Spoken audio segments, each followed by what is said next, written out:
बात कर लेते हैं इजराइल की। किस तरह से लगातार हिजबुल्लाह को उसने निशाने पर ले रखा है और जो ताज़ा खबर है उसके मुताबिक हिजबुल्लाह के 2 और कमांडर्स को ढेर कर दिया है इजराइल ने। इस बात का दावा खुद इजराइल की सेना IDF ने किया है।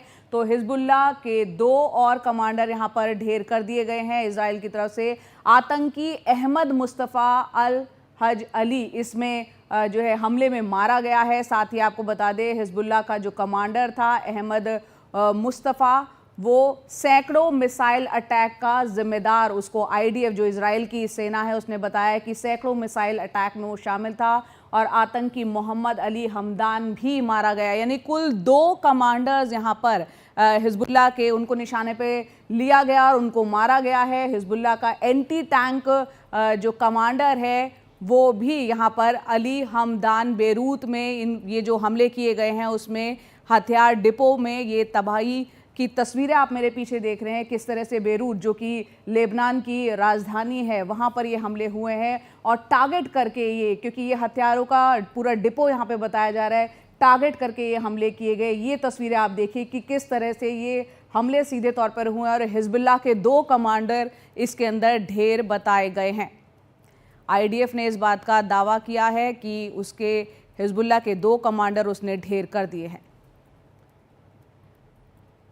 आतंकी संगठन हिजबुल्लाह को लगातार निशाने पर ले रखा है इजराइल। और हमने सुना था नेतन्याहू जो कि इजराइल के प्रधानमंत्री है बेंजामिन नेतन्याहू, उन्होंने साफ तौर पर लेबनान की जनता से भी अपील की थी कि हिजबुल्लाह के जो लड़ाके हैं उनको यहाँ से खदेड़ दीजिए, नहीं तो हालात वैसे ही हो जाएंगे जो कि गजा के हुए हैं। हमारी सहयोगी कादम्नी शर्मा हमारे साथ जुड़ रही हैं।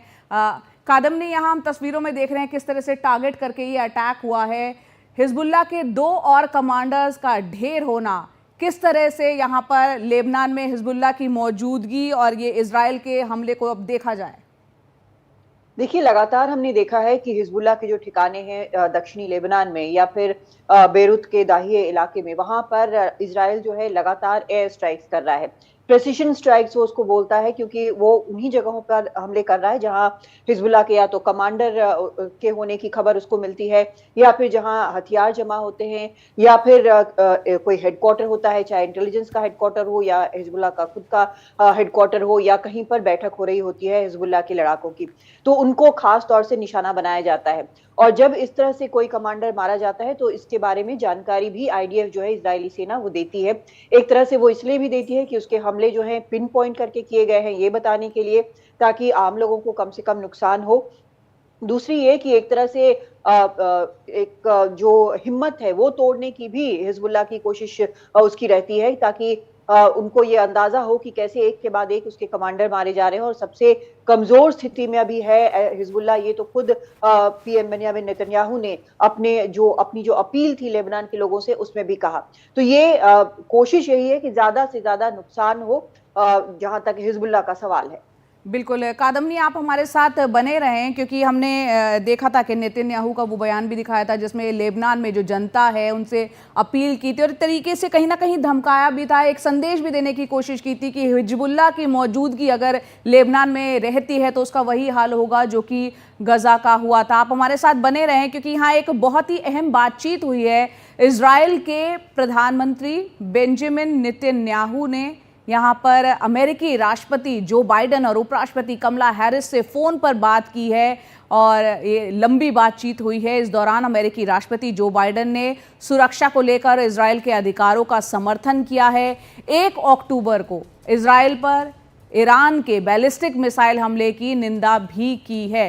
तो काफ़ी अहम बातचीत यहाँ पर अमेरिकी राष्ट्रपति और उपराष्ट्रपति की हुई है बेंजामिन नेतन्याहू के साथ।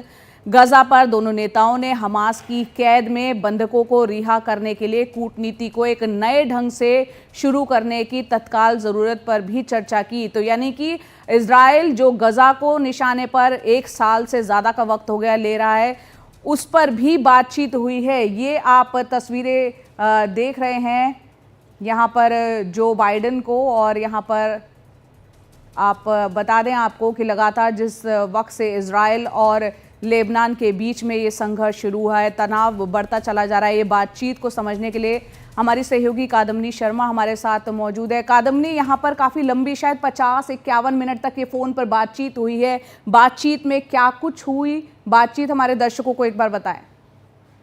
जी देखिए, जब जब तक रीड आउट नहीं आया था व्हाइट हाउस का, तब तक ये बताया जा रहा था कुछ मीडिया रिपोर्ट्स के हवाले से कि करीब 50 मिनट बात हुई है। लेकिन व्हाइट हाउस का जो इस पर बयान आया इस बातचीत पर, उसमें ये कहा गया कि करीब 30 मिनट तक बात हुई है दोनों नेताओं के बीच में। जी। जो प्रवक्ता है व्हाइट हाउस की, उन्होंने ये कहा कि बातचीत जो है वो काफी पॉजिटिव रही और कई मुद्दों पर बात हुई।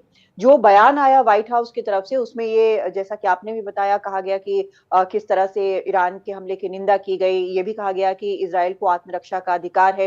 कहा गया कि डायलॉग के जरिए बातचीत लेबनान और इजराइल के बीच हो, ताकि दोनों सीमाओं पर रहने वाले, जो सीमा के आर पार जो रहने वाले इजरायली और लेबनान के लोग हैं, वो वापस लौट सके। गजा के बारे में भी बात हुई। कहा गया कि डिप्लोमेटिक बातचीत से कैसे बंधकों को वापस लाया जाए, इसकी कोशिश की जानी चाहिए। आपको पता है कि अमेरिका बंधकों को लेकर एक डील करने की कोशिश, युद्ध विराम की कोशिश लगातार कर रहा है।